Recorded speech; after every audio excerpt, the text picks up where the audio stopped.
just a quick demo to show you what I'm working on. If I hit play,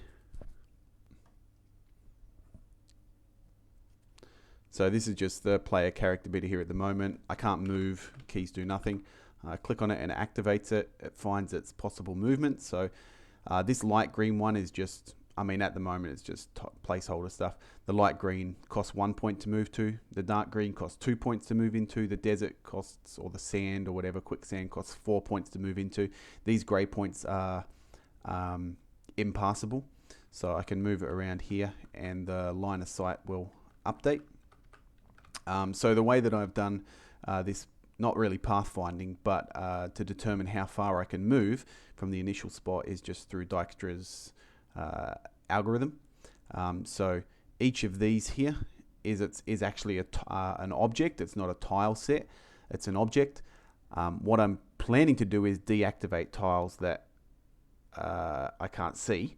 That should make it a bit, not that I can't see because I may need those, but deactivate tiles outside of a certain space around the player that they won't be able to move to. The movement will be limited to probably about 5 or 6 spaces max. So I can deactivate those, make it a bit quicker, but that works. And then this line of sight here, this is what I'm wondering, is there a more efficient way to do? So I quite like the look of this jagged edge line of sight.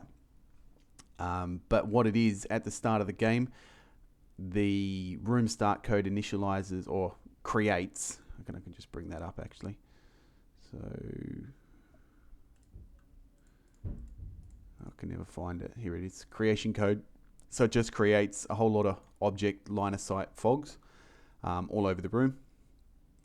And then the fog controller, every step, I'm thinking I should actually change that to just when the player moves, it needs to update rather than every single step. But it just goes through with every single line of sight fog. If it has a line of sight to the player, good. Its image alpha is set to 0. Otherwise it's set to 1 and we can't see it. Same thing with the wall as well. I did set that in there. It's pretty much the same code. If the wall, except instead of changing the alpha, I'm changing the depth. Because what I found was that the wall would hide behind the line of sight fog and it would look really odd. But now I can see that there's actual walls here.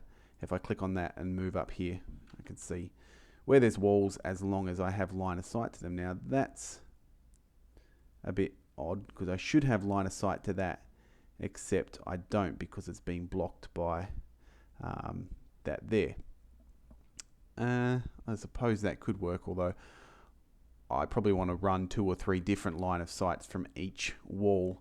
And if I just run them on the step event, I can just run it from all 4 points to check if it's in line of sight. That way, if I run it from this point here or this point here, I should be able to see that wall. I'm not sure what's happening with this little effect down here. It's kind of annoying me, but it's not a problem. So that's what I'm working on there. Any suggestions? Let me know.